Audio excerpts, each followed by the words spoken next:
আসসালামু আলাইকুম সবাইকে, আশা করি সকলে ভালো আছেন। কোথা থেকে শুরু করব? স্পোকেন ইংলিশ কোর্সের আজকে হচ্ছে আমাদের 33 নাম্বার ক্লাস। এর আগে আমরা 32টা ক্লাস শেষ করেছি। তো আগের ক্লাসগুলো যারা মিস করেছেন অবশ্যই দেখে আসবেন, কারণ আপনারা যদি ক্লাসগুলো ধারাবাহিকভাবে না দেখেন তাহলে ক্লিয়ারভাবে বুঝতে পারবেন না এবং ইংলিশ ল্যাঙ্গুয়েজটা শিখতে পারবেন না। তো আশা করি আপনারা যদি প্রথম থেকে ভিডিওগুলো দেখে আসেন তাহলে ইংলিশের বেসিক থেকে শুরু করে অ্যাডভান্স লেভেল পর্যন্ত যা কিছু আপনার ইংলিশ ল্যাঙ্গুয়েজ শিখতে প্রয়োজন সব কিছু এখান থেকে শিখতে পারবেন। তো বেসিক্যালি আজকের ক্লাসে আমরা আলোচনা করব মডেলস ভার্ব নিয়ে। এর আগে আমরা মডেলস ভার্ব নিয়ে অনেকগুলো ক্লাস শেষ করেছি, সেখানে আমরা বেসিক বিষয়গুলো জানার চেষ্টা করেছিলাম। আজকে থেকে আমরা একটা একটা করে মডেলস ভার্ব ব্যবহার করব এবং সেই মডেলস ভার্ব দিয়ে কিভাবে হাজার হাজার সেন্টেন্স তৈরি করতে পারি, বেসিক্যালি কিভাবে পজিটিভ এবং নেগেটিভ সেন্টেন্স তৈরি করতে পারি সেইগুলো আমরা শিখব। ঠিক আছে, তো চলুন আজকের ক্লাসটা স্টার্ট করি। তো এখনও যারা আমাদের ইউটিউব চ্যানেলটি সাবস্ক্রাইব করেনি অবশ্যই সাবস্ক্রাইব করে দিবেন, আর ফেসবুক পেজ থেকে দেখলে অবশ্যই ফলো করবেন। তো আজকে সাধারণত আমরা শিখব ক্যান ভার্ব নিয়ে, এবং ক্যান ভার্বকে ব্যবহার করে কিভাবে আমরা পজিটিভ সেন্টেন্স গঠন করব এবং কিভাবে নেগেটিভ সেন্টেন্স গঠন করব সেটা আমরা শিখব। তো প্রথমে আমরা শিখব পজিটিভ সেন্টেন্স গঠন করা। দেখেন, প্রথমে আমাদের যেটা করতে হবে স্ট্রাকচারটা জানতে হবে। তো প্রথমে আমরা দেখেন এই স্ট্রাকচারটা জানি। প্রথমে আমাদের একটা সাবজেক্ট নিতে হবে, এরপরে ক্যান ভার্বকে ইউজ করতে হবে, তারপরে আমরা কি করব, একটা মেন ভার্বের বেস ফর্মকে ব্যবহার করব। মেন ভার্ব কি, ঠিক আছে, এগুলো আমরা কিন্তু আগে জেনেছি, তো এখানেও আমরা জানবো এক্সাম্পলের মাধ্যমে। তো এই যে ক্যানের মাধ্যমে সাধারণত আমরা কোনো কিছু করতে পারি, ঠিক আছে, সে করতে পারে, তারপরে তুমি করতে পারো, এই ধরনের কথাবার্তা আমরা বলতে পারি। অর্থাৎ পারা অর্থে আমরা ক্যানকে ব্যবহার করি, যেটা আমরা এর আগেও জেনেছি। তো আমরা এক্সাম্পল দেখি, তাহলে আরো বিষয়গুলো ক্লিয়ার হব। দেখেন, আই ক্যান গো, আমি যেতে পারি। আই ক্যান গো, আমি যেতে পারি। এখানে দেখেন আইটা হচ্ছে আমাদের সাবজেক্ট, ক্যান হচ্ছে মডেল ভার্ব যেটা আমরা স্ট্রাকচার থেকে নিয়েছি, এরপরে হচ্ছে গো, গোটা হচ্ছে এখানে মেন ভার্ব এবং মেন ভার্বের এক নাম্বার রূপ যেটাকে আমরা বেস ফর্ম নামে চিনি। ঠিক আছে, তো তাহলে আমরা একটা সেন্টেন্স বোঝার চেষ্টা করলাম। এখন একইভাবে আমরা কিন্তু সাবজেক্টকে পরিবর্তন করে অনেকগুলো সেন্টেন্স এখানে গঠন করতে পারি। যেমন দেখেন, উই ক্যান গো, আমরা যেতে পারি। ইউ ক্যান গো, তুমি যেতে পারো। ইউ ক্যান গো, তোমরা যেতে পারো। দে ক্যান গো, তারা যেতে পারে। হি ক্যান গো, সে যেতে পারে। শি ক্যান গো, সে যেতে পারে। মাই ফ্রেন্ডস ক্যান গো, আমার বন্ধুরা যেতে পারে। মাই ফ্রেন্ড ক্যান গো, আমার বন্ধু যেতে পারে। রাকিব ক্যান গো, রাকিব যেতে পারে। দ্য বয় ক্যান গো, বালকটি যেতে পারে। দেখেন, এর আগে যে ক্লাসগুলো আমরা দেখেছি সেখানে কিন্তু ছোট ছোট গ্রামার ছিল, যেমন মেন ভার্বের সাথে এস বা ইয়েস যোগ হয়, তারপরে সাবজেক্ট যদি আমাদের প্লুরাল হয় সেক্ষেত্রে আমাদের এরপরে যে নাউনটা বসে সেটাকেও আমাদের প্লুরাল করতে হয়। এই ধরনের কিন্তু বিভিন্ন গ্রামার আমরা শিখেছিলাম, কিন্তু মডেল ভার্বের ক্ষেত্রে আমাদের এই বিষয়গুলো প্রয়োজন হয় না। অর্থাৎ এখানে মডেল ভার্বটা খুবই সহজ, আমাদের একটু সেন্সটা ধরতে হবে এবং প্র্যাকটিস করতে হবে, তাহলে আমরা খুব সহজে এটা দিয়ে যে কোনো কথা বলতে পারবো।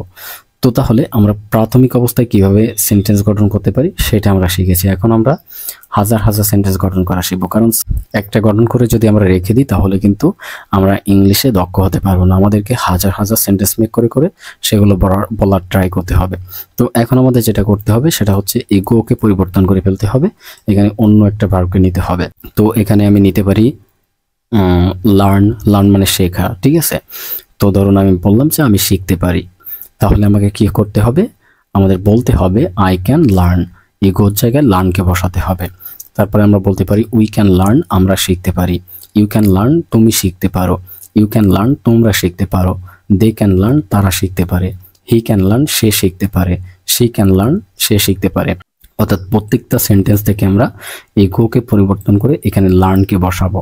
এরপরে আমরা কি করব, লার্ন দিয়ে প্র্যাকটিস করা হয়ে গেলে অন্য একটা ভার্ব নিব, যেমন হতে পারে প্লে, ঠিক আছে, তারপরে রান, তারপরে সুইম, তারপরে জ্যাম।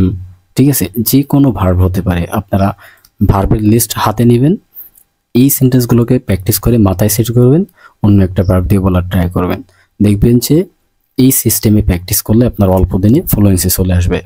তো আশা করি বুঝতে পেরেছেন যে কিভাবে আমরা পজিটিভ সেন্টেন্স তৈরি করব এবং কিভাবে প্র্যাকটিস করব। এখন আমরা দেখব যে কিভাবে আসলে আমরা নাবোধক সেন্টেন্স তৈরি করতে পারি, অর্থাৎ নেগেটিভ সেন্টেন্স কিভাবে তৈরি করব সেটা আমাদের শিখতে হবে। তো একই স্ট্রাকচার, শুধু আমাদের একটা জিনিসকে পরিবর্তন করতে হবে। দেখেন, প্রথমে আমরা সাবজেক্ট নেব, এরপরে ক্যান, তারপরে হচ্ছে নট। এই নটকে আনতে হবে, তাহলে আমাদের নাবোধক যে সেন্টেন্স সেটা হয়ে যাবে। তারপরে আমাদের মেন ভার্বের বেস ফর্মকে বসাতে হবে, ঠিক আছে। তো চলুন আমরা এক্সাম্পলের মাধ্যমে দেখি। দেখেন আই কান্ট গো, আমি যেতে পারি না। দেখেন এখানে আইটা হচ্ছে সাবজেক্ট, কান্ট এটা হচ্ছে can not a short form, অর্থাৎ আমরা ক্যান নটকে কান্ট বলে থাকি, ঠিক আছে। তো স্পোকেন ইংলিশের ক্ষেত্রে আমাদের শর্ট ফর্মটা ব্যবহার করতে হয়, আমি প্রত্যেকটা ক্লাসে বলেছি। তো তাহলে আমাদেরকে কান্ট এখানে ইউজ করতে হবে। এরপরে গোটা হচ্ছে এখানে মেন ভার্বের বেস ফর্ম। আই কান্ট গো, আমি যেতে পারি না। একইভাবে প্রত্যেকটা সেন্টেন্স গঠন করব। দেখেন উই কান্ট গো, আমরা যেতে পারি না। ইউ কান্ট গো, তুমি যেতে পারো না। ইউ কান্ট গো, তোমরা যেতে পারো না। দে কান্ট গো, তারা যেতে পারে না। হি কান্ট গো, সে যেতে পারে না। শি কান্ট গো, সে যেতে পারে না। মাই ফ্রেন্ডস কান্ট গো, আমার বন্ধুরা যেতে পারে না। মাই ফ্রেন্ড কান্ট গো, আমার বন্ধু যেতে পারে না। রাকিব কান্ট গো, রাকিব যেতে পারে না। দ্য বয় কান্ট গো, বালকটি যেতে পারে না।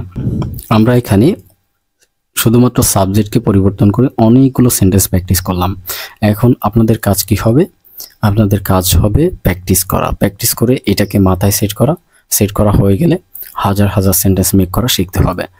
তো কিভাবে করবেন? ঠিক আগের মতো করেই এখানে গো ভার্বটাকে পরিবর্তন করে অন্য কোনো একটা ভার্বকে নিতে হবে, ঠিক আছে।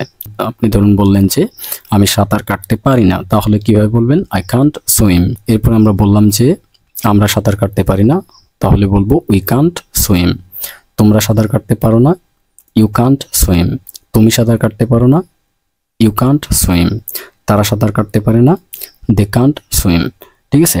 তো এইভাবে করে আপনারা প্রত্যেকটা সেন্টেন্স দিয়ে প্র্যাকটিস করবেন। দেখেন স্পোকেন ইংলিশ মানে প্র্যাকটিস। আপনার খুব বেশি যে এখানে গ্রামার শিখতে হয় তা কিন্তু না।